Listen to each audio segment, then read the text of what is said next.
Welcome to Education Perspectives. I am your host, Liza Holland. This is a podcast that explores the role of education in our society from a variety of lenses. Education needs to evolve to meet the needs of today and the future. Solving such huge issues requires understanding. Join me as we begin to explore the many perspectives of education. Adam A. Smith is a first-generation college graduate who has dedicated his almost three-decade career to ensuring college access and success for all Americans. He served as the founding director of the TRIO Upward Bound program at Rock Valley as the college's dean of students. He taught both undergraduate and graduate-level courses at Judson University in Elgin, Illinois, and was appointed to serve as the City of Rockford, Illinois' education czar to former Mayor Lawrence J. Morrissey. Adam worked at Metropolitan State University as Director of Multicultural, American Indian, and Retention Services, the University of Alabama as Director of Undergraduate Academic Advising and Student Success, and at the University of Akron as Assistant Vice President of Student Success. He also has undergraduate admissions experience from his time at the University of Tennessee.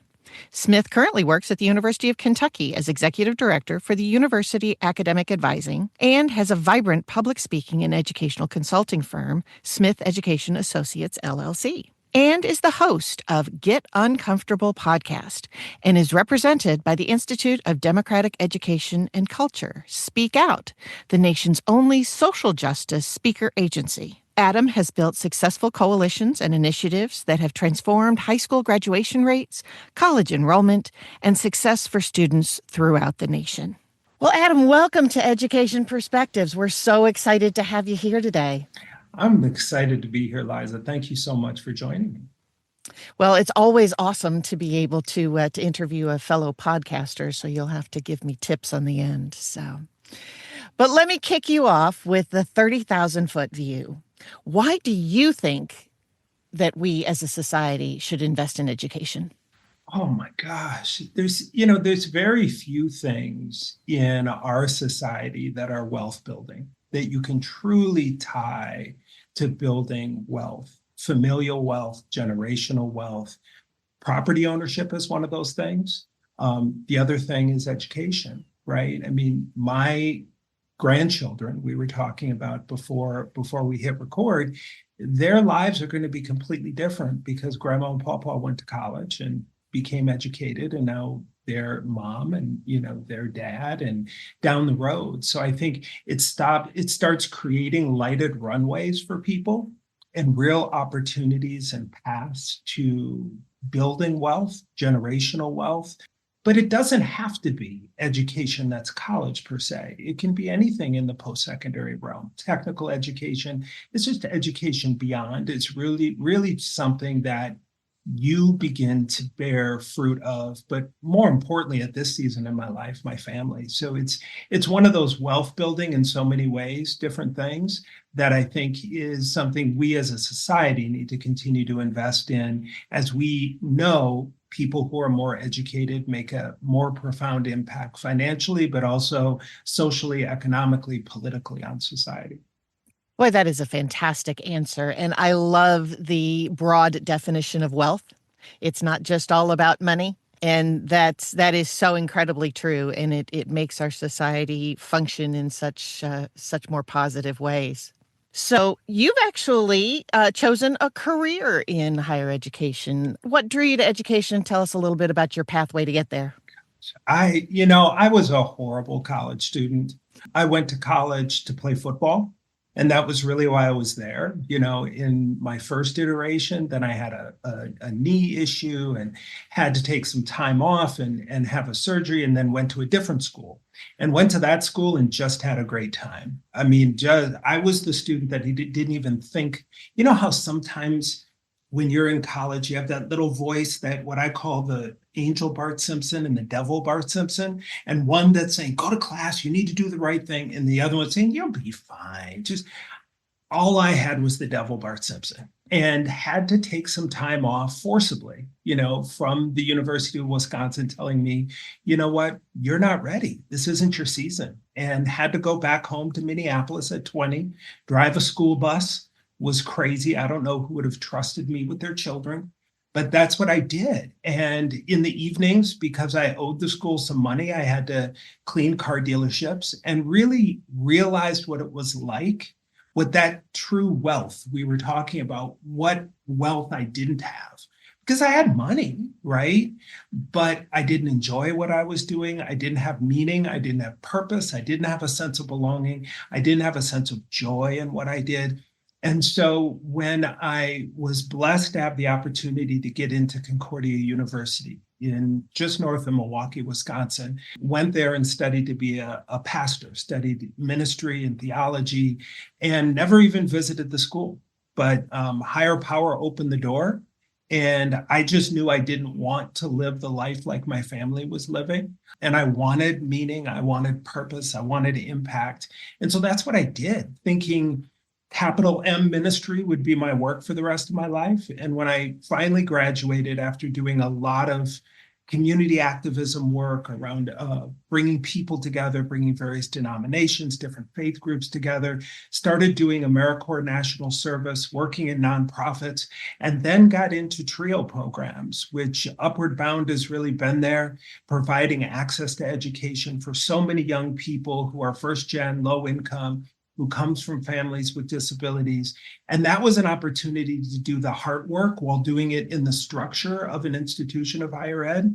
And it's just been now in 2025 will be now a quarter century that I've spent in higher education, which is amazing to continue to do that revolutionary, what I would call table tip and foot washing work through higher education that I've been honored to do now for a really, really long time for that student who higher education didn't really work for during a couple seasons, who now have a chance to try to make higher education work for all. Boy, that's so neat. It kind of makes me think of my son got out of high school, and he was so over school, he couldn't even deal. And so my husband thought I was insane, but I took a tip from the Europeans, and I sent him on a gap year to Australia on a work and play visa.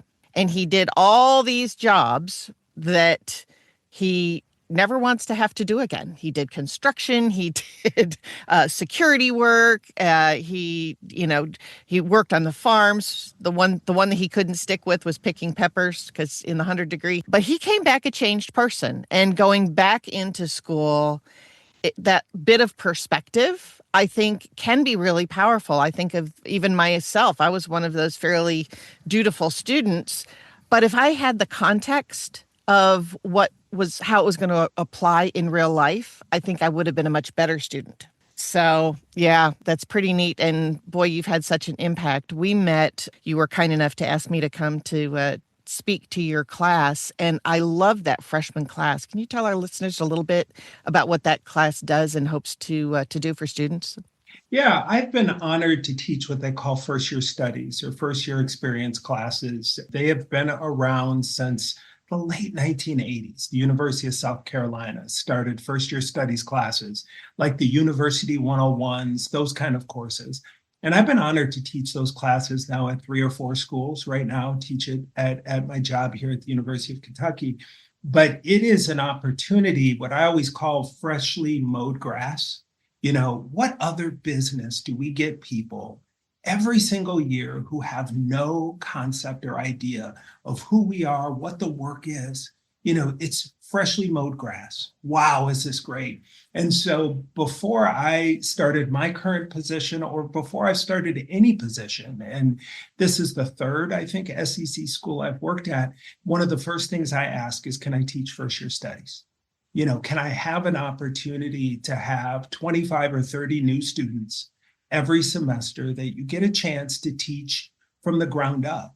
You assume they know nothing. They've never been to college before. So teaching them how to take notes, how to integrate with the institution, how to do something as simple as sending an appropriate email. When we say things like study, what does that mean, right? What are the kinds of social responsibilities that go along with this opportunity that for many of our students, for generations, their family have fought to give them, right? What does that look like? So it's a class where you really get a chance to teach what I used to do as a football coach, basic drills from alignment to assignment to responsibility, right? Teaching all those things while also teaching some of the bigger picture things, like you came in to talk about the responsibility and process of being a voter in America. What does that look like? And what are the kinds of responsibility that goes along with being a voter in our society? So teaching some of that adulting 101 while also at the same time teaching university 101. I just think that's such a gift to the students. We don't do enough of that through our preparatory work for kids, and we need to be pushing that type of work down into the P12 space as well. But I'm so glad that you're doing it, because it was neat to see those students and how responsive they were, how curious they were to be able to participate in the discussion and whatnot. And so that kind of gives us a nice bridge. We had a little bit of discussion about college students since the return from lockdown. And I'd love for you to speak to that a little bit, because that's a big topic of conversation amongst educators all across the board, is that was a huge disruption, sometimes good, sometimes bad. Yeah. Well, and I have an honor of having a partnership with the Association of College and University Educators, AQ, and we're doing this webinar series called They Ain't Broken. Right? This idea that we have as Gen Xers. And I think a lot of us were proven wrong when the lockdown hit and COVID hit, when work was everything to us. And we realized work just isn't that important.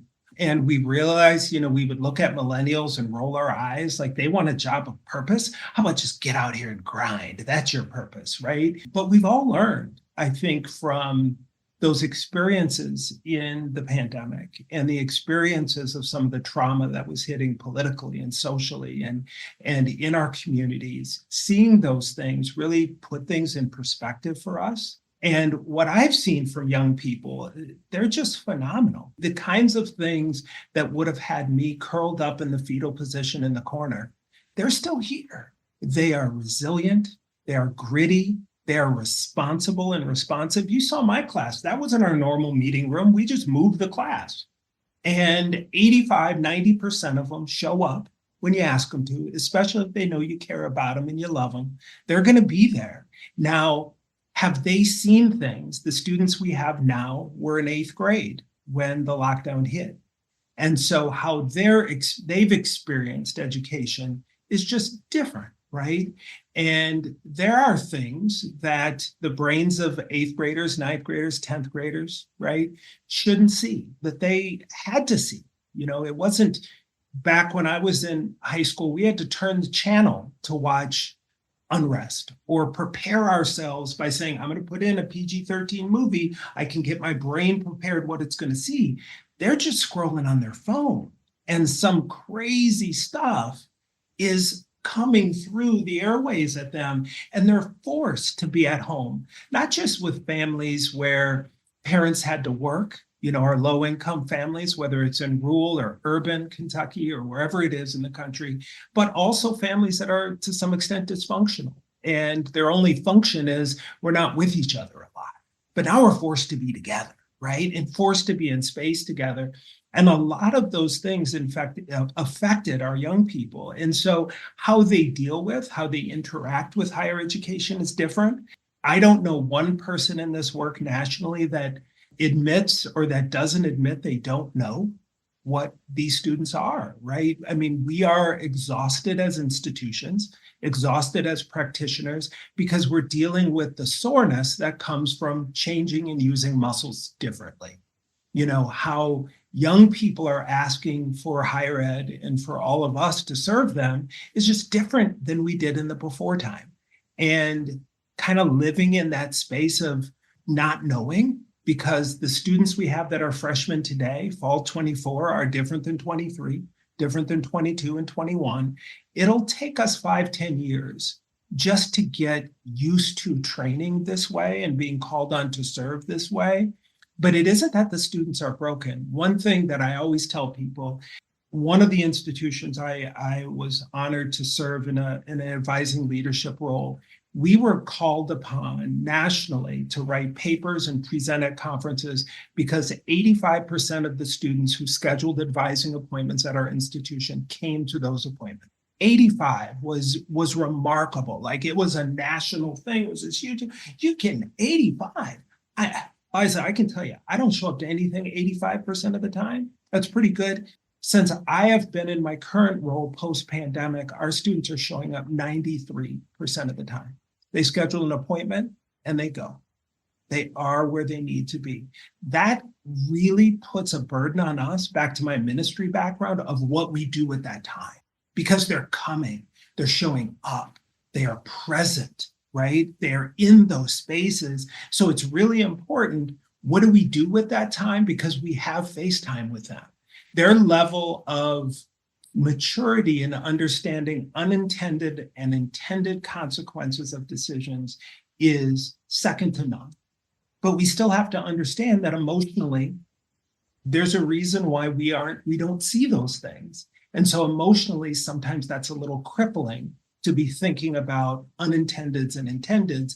So now as institutions, I think we're really called upon to limit choices, to swaddle them more so they know where the edges are, right? To give them, okay, do you want to do this? Or what do you think about trying this? And just two choices, pick those so that we aren't overwhelming them, because there are things that the brains of 18-year-olds can't handle that these young people have been forced to see. And so they're very limited in the capacity to deal with that seeing. So our job is to provide much more structure and support for them and care. And that's a fine balance, right? Because you also want to empower them to be drivers of their own destiny and that sort of a thing. But I totally get the overwhelm. I mean, I'll be honest with you, Netflix for me is so overwhelming. I'm more comfortable in the old whatever's on live TV and let's just flick to something there. But on the other hand, I think of it as a really great opportunity for our educators and our educational institutions to look and go, okay, we need to spend more time in that learning space, which is not really where our comfort zone is. It's beyond. It's how do we, start to meet the needs of the world today. And the pace of change is just phenomenal.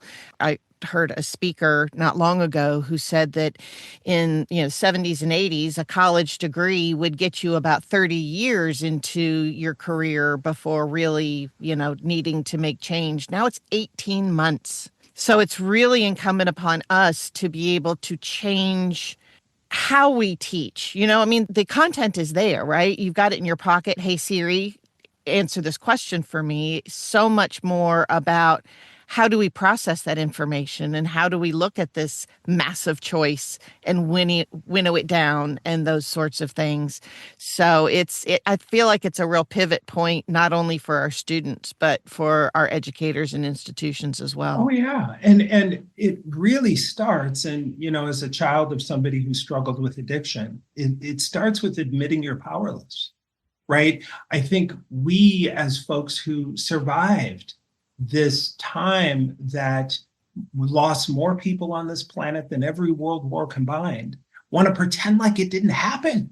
Well, the economy is messed up. Well, yeah, we had World War I, World War II, Vietnam, Korea, all of it in one time. And yes, that's going to affect everything afterwards, everything. And so I think our young people know that they lived through that. They also know that in many ways, we want to pretend like it didn't happen because we want to get back to quote unquote normal. But this is their new normal.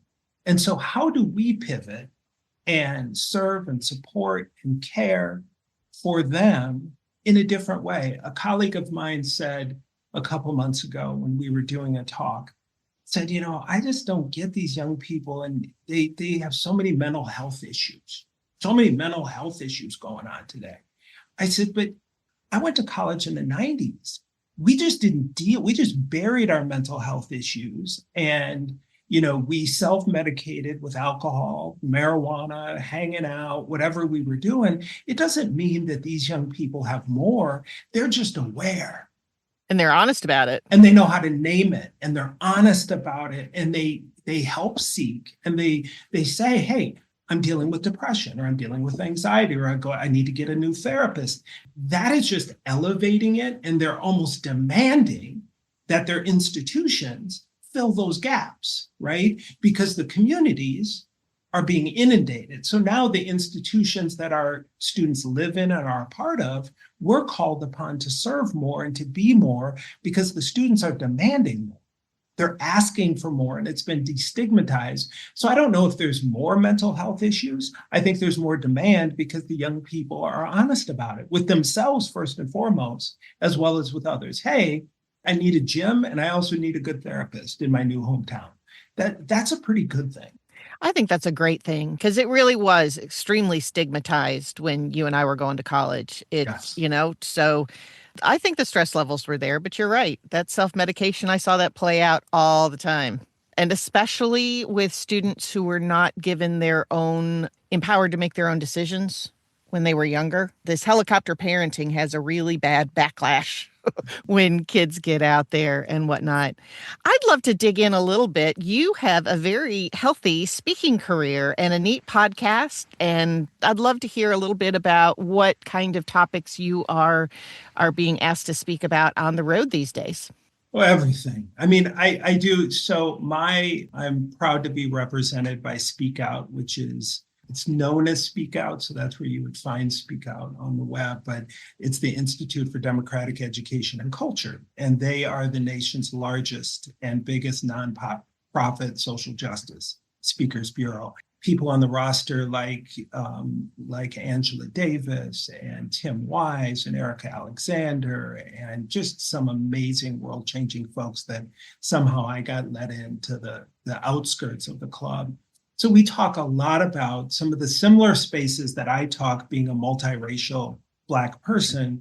I have a different experience of life. I have this true insight into race relations, justice, and then on top of it, you had this ministry background. So I not only know from my faith walk the human that Jesus of Nazareth was, but I know the God he is, right? And so there's a lot of that has to do with service to the least of these, that has to do with caring for others, that has to do with giving back. And I feverishly know where that person would have stood on a lot of the social issues of today. That I think some people get mixed up sometimes, the person and why that person was so persecuted, right? On who that person was standing with and for and because of. And so I do a lot of speaking around education, of course, because that's my work. But then do a lot of like where my podcast lives, where try to make comfortable community around uncomfortable conversations with that Get Uncomfortable podcast. So the conversations that we don't want to talk about at family dinners or barbecues, race, politics, religion, we try to talk about and just make comfortable. We always say you could get comfortable with a rock in your shoe, doesn't make you healthy. So how do we have those conversations in spaces where we can feel safe, we can feel comfortable, where we can normalize those conversations so that we can get to a space of healing? So that's where that came from.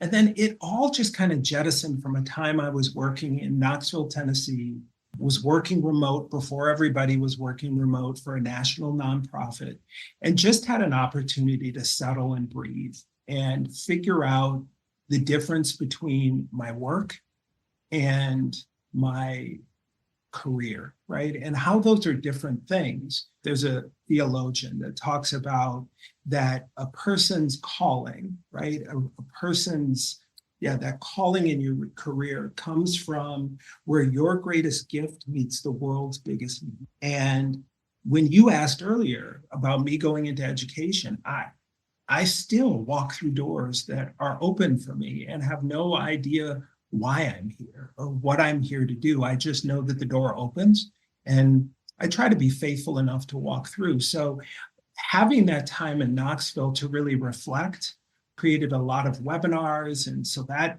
helped be a thing that filled the need in the world.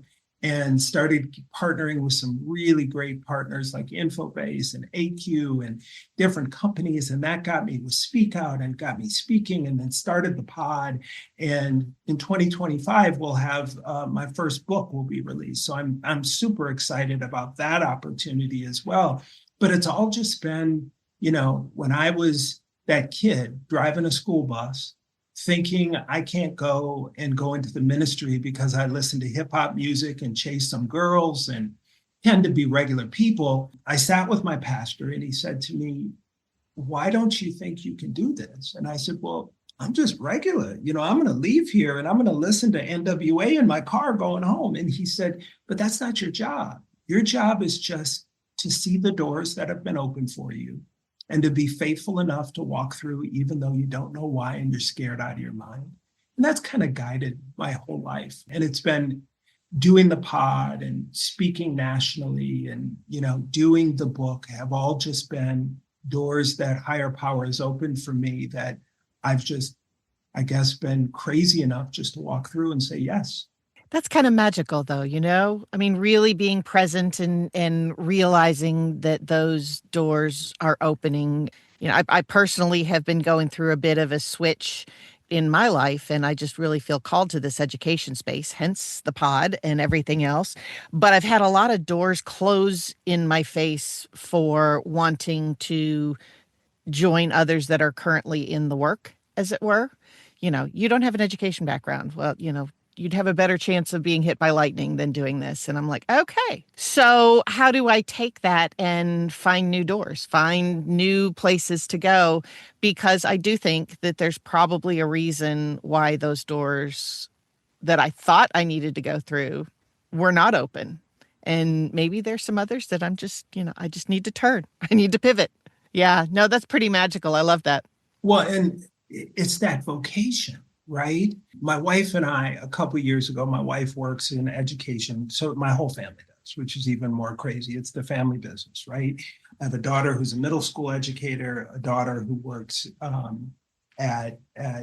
works with athletics at universities. My wife works in higher ed, and my son works at a hospital, a university teaching hospital. So the interesting thing was, one year for spring break, my wife and I took a spring break trip, when I think we were in Tucson or something.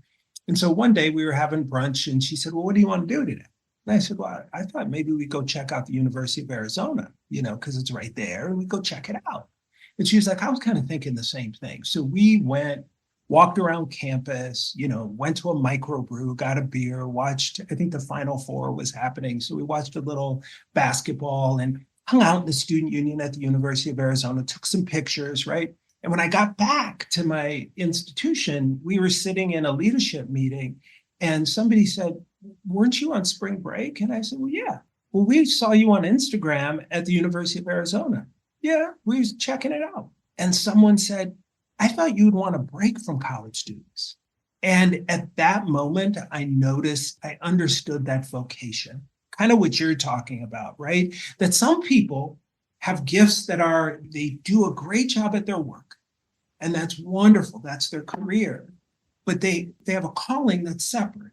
You, me, we happen to be blessed and cursed that our calling is our career. Yes. Well, doggone it. Then people are going to look at you like, "Can't you dial this back? Can't you?" Well, no. I mean, Jay-Z listens to music all the time, right? I mean, people who are called to do a thing, Gordon Ramsay eats food at other people's restaurants all over the world on Uncharted all the time because it's his gift, it's his calling, it's his vocation. And so some people, and I've had to recognize my maybe weirdness is the best way, that there are plenty of people who do a great job in their career in education, but their calling is just something else. Yeah. And that is the blessing and the curse of being called to do the same thing that is your career, because everyone else who has a different calling that are doing a great job at their career will look at you like, "What? Why are you so intense about this? Why are you hanging around at the University of Arizona on your spring break?" Yeah. But on the other hand, It feels so good to be immersed in it. So I'll take being weird any day. Honestly, it's a good space to be in, and just, kind of acting like water. I'll find my way somehow. So one other thing that we chatted about just briefly that's kind of been topical, and I guess your discussion around the path of ministry as well as education. This recent rash of like DEI legislation and, you know, problems with students with bathrooms and all of this kind of a thing that just seem very not in line with the God in Christ that I grew up and know, I mean, it just seems to be opposite being done in the name of. And I would wonder what your thoughts are, especially since you're in higher education now. I know, UK had to disband their department. How do you navigate approaching that kind of thing with kids and yet staying true to making opportunity available for everybody on a conscious basis? It's a really good question. A lot of this, when all the legislation throughout the country was coming down, I was reminded of Scooby-Doo. Remember Scooby-Doo? And Scooby and Shaggy and the whole gang, they would spend 20 minutes with commercials trying to find this crazy ghost or monster that was haunting something. And then by the time they captured the ghost, right? And then the police would be there, and then Freddie would pull the mask off the ghost, and they would say, and this is Mr. Johnson, the janitor who didn't want people to clean up the business, right? I think there's been a lot of unmasking going on that are kind of revealing folks, institutions, people that were really about true care, right? Foot wash and table tip and work. And some of that means standing on a bridge. Some of that means standing with trans people, queer people, and women, and people of color. And it doesn't just mean going with the flow because it's in vogue at the time. 5 years ago, there wasn't an institution in the country that wasn't posting diversity and inclusion AVPs and deans and associate deans, and that was the thing.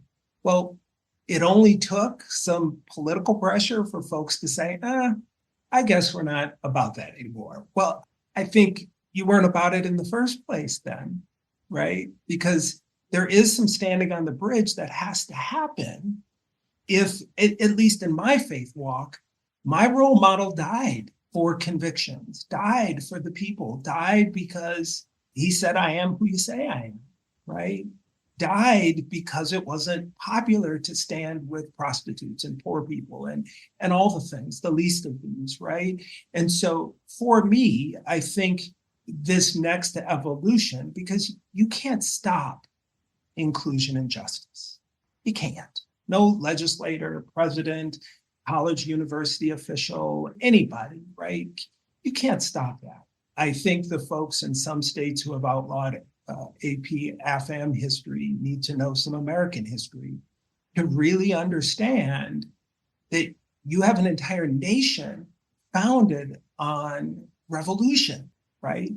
And understand the reason why, especially Black and Brown people, are still here facing genocide in this country. So it isn't that you're going to stop change. You're going to stop people from embracing equity, inclusion, justice. I think what needs to happen now is a re-examining of what that truly looks like, being willing to be uncomfortable with some of those conversations around diversity, inclusion, women's issues don't belong just to women, just to queer people, just to brown people. And it was often right face, right place, or only place people could work. And now we're going to have to embed these kinds of things in the curriculum, in the culture, because that's what the world is. Can't stop the world from becoming the world, especially our young people. When you say around an election time that you didn't know a candidate was Black, that you thought the candidate was Indian and you thought they were Asian, but now they're Black. If they want to be Black, I look at my students today, and that's my students' family, right? I mean, that is their cousins and their aunts and their brothers. You can be trans, and you can be Black, and you can be Asian, and you can be a woman, and you can be a Muslim, all at the same time. All at the same time. Exactly. And people don't take off and put on identity to please other people. And so when I have a huge amount of faith in these young people today and what their values and beliefs are.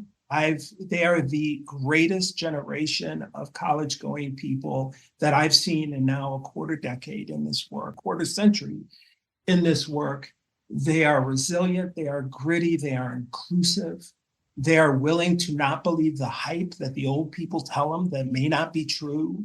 They look around and their world are these intersects of people, and they don't love their trans family member in spite of them being trans. They love them because they're trans, right? And they're willing to have those conversations because they've known and they've witnessed the world burning and what happens when you don't. And so I think a lot of the backlash in the removal of things like DE&I, when this really should just be me, you, and I, right? It should just be part of who we are.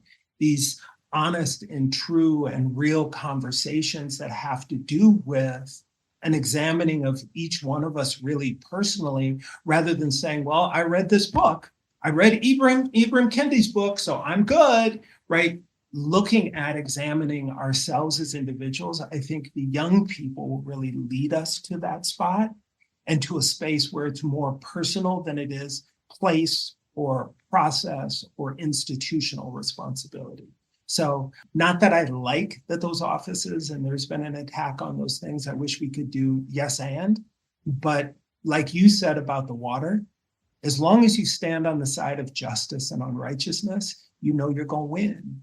It just isn't about if, it's about when.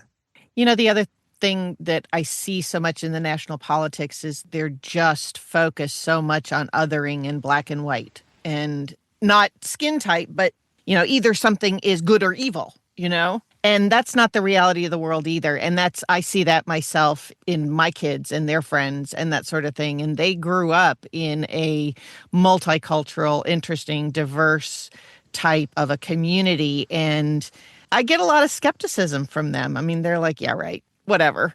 I know what's real for me.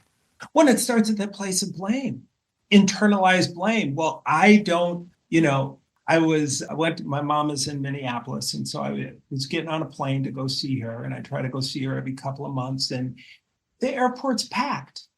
I'm looking at my favorite sports team, the Minnesota Vikings stadium, and it's packed full of people.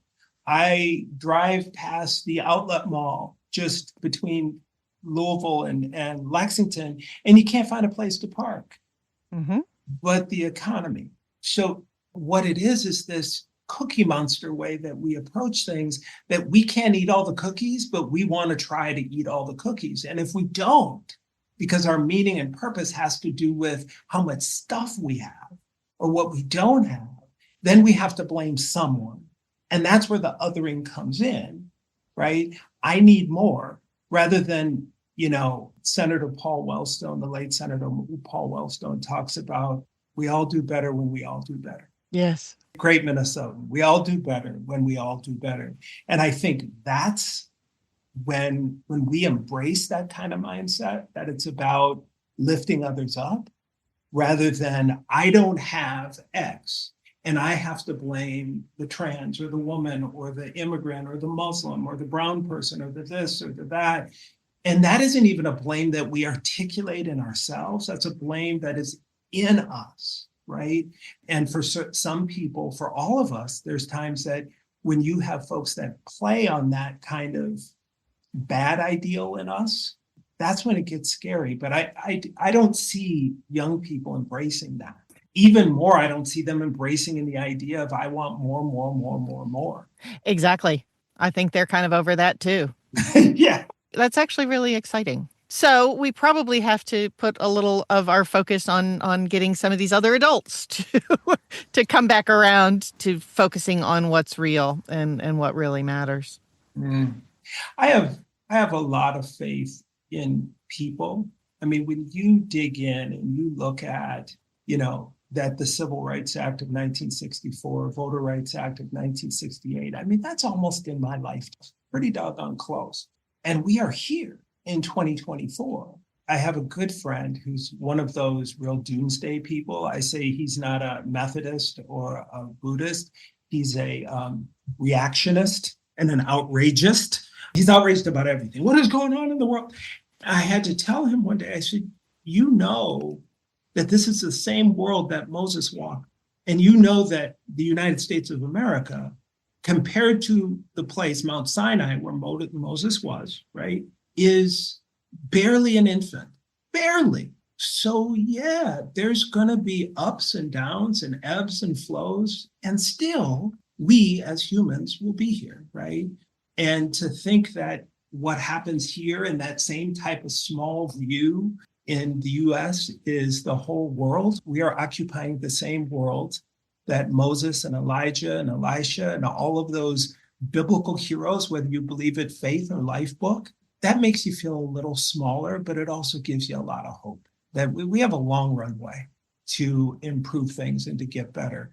But it starts internally. It starts with each one of us as individuals. And that's why I love working with students so much, because when they come to our university, their family, and that's where, I struggle with sometimes when we label parents helicopters. So these parents, they keep calling. I would ask some questions too if I'm giving you my most precious thing, right? I mean, my mom had to have a spinal surgery, and I asked the neurologist hundreds of questions before, after, during. I didn't get labeled. Yeah, this is my most precious thing. And I'm trusting you as an educator with my most precious thing. And I'm going to have a few questions.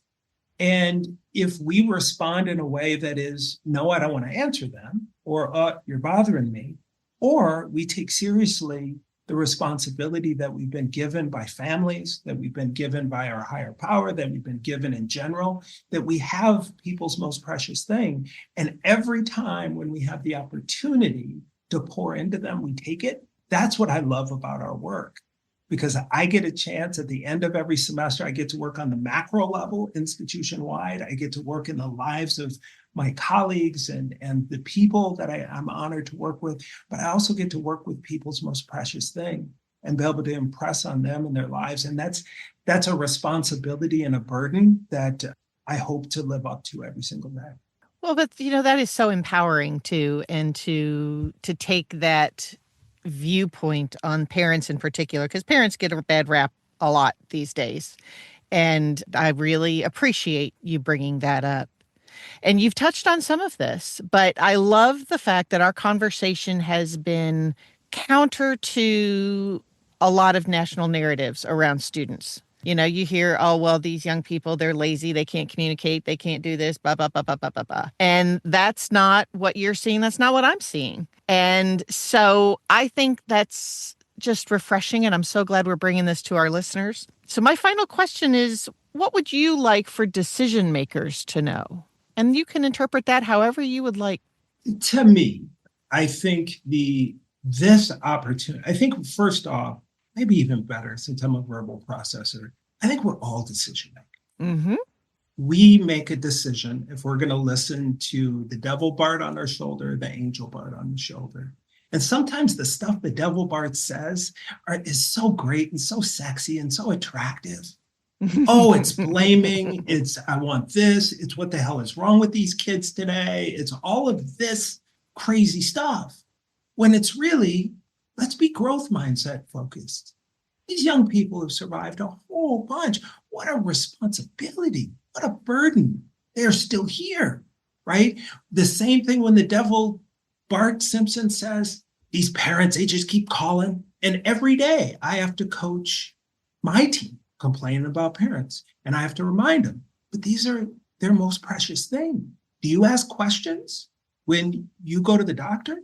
Or do you just take the medication that they give you at the pharmacy? Do you ask what the side effects will be?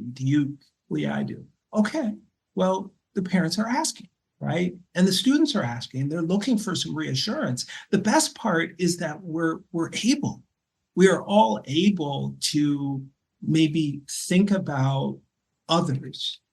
I think one of the pieces that our folks struggle with oftentimes is when students don't, or young people don't do the right thing, when they don't show up, when they don't. I always remember back to being that student who got kicked out of the University of Wisconsin. And I'm reminded that if it wasn't for grace, I wouldn't be here, right? And so I'm reminded to tell myself, like when we first talked, what do I show up to 93% of the time? I'm deadline motivated. I wouldn't file my taxes if there wasn't a deadline, right? People that oftentimes in our work say, well, they should come, they should be here, they should come. Okay, I'm glad they don't say that at the urgent care, because there's some times that I pick the urgent care because it's a better way and an easier way and a way I choose to interact. And so for all of us as institutions, right, of higher education, of K-12 education, understanding that we are not the student's village, we might be a lamppost in the village. We have to ask their permission to be a part of their village and community. And if we are going to be a part of their village and community, we have to recognize that they're going to interact with us the same way we interact with our villages and communities. And if they are interacting in a way that we don't want them to, then who taught them to interact the wrong way? We must have. So then we have to re-examine, right? Okay, then how are we teaching? And the beauty of what we do, whether you are a K-12 educator like my daughter, or you're a higher educator like my wife and my other daughter, myself, all of us, right? We have the blessing of having new clients, customers, parishioners every single year who don't know. So what an opportunity to say, okay, as a coach, I may not have taught them the way I wanted to.